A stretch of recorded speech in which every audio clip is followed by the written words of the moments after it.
Hello everyone, welcome to my YouTube channel. My name is Oluwatobi Akoji, and for today we'll be looking at the concept of quantum with regards to waves and particles.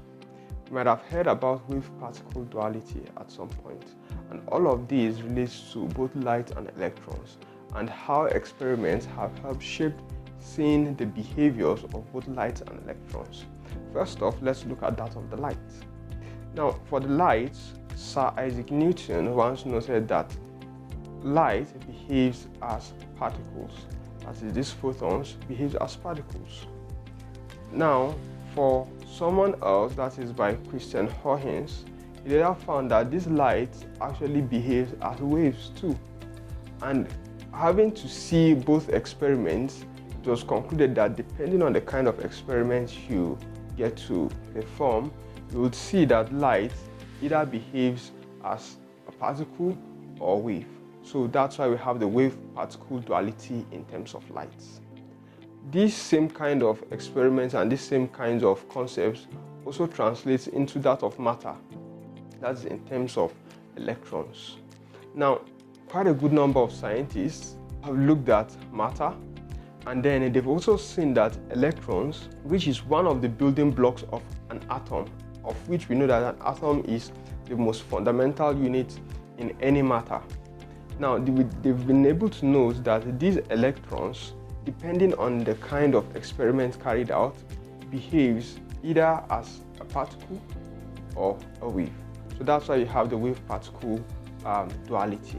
Now, all of these translates into quantum, being that quantum tries as much as possible to model the behavior of these kind of systems, that this kind of atoms. Now, having to see atom through a kind of microscopic level, it's been noted that the electrons in an atom behaves both as waves and as particles.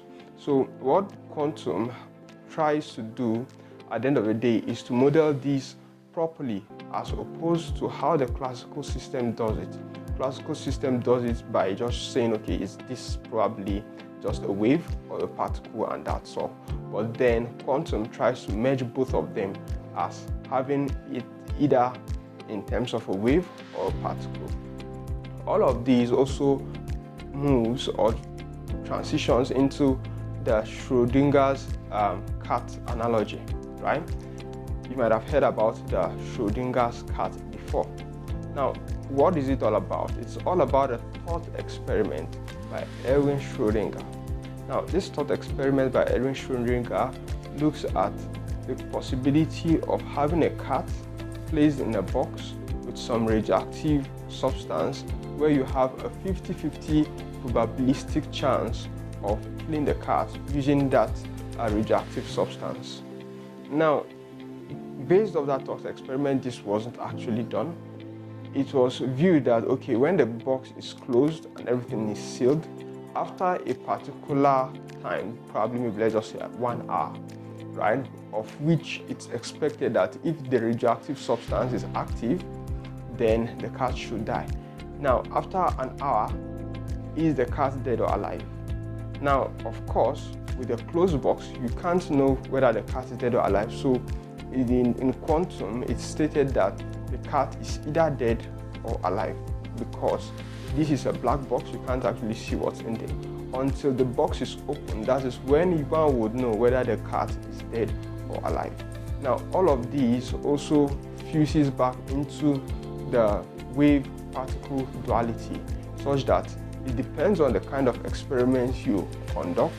It depends on how you get to observe it. You either see electrons, you either see light, either in form of waves or in form of particles.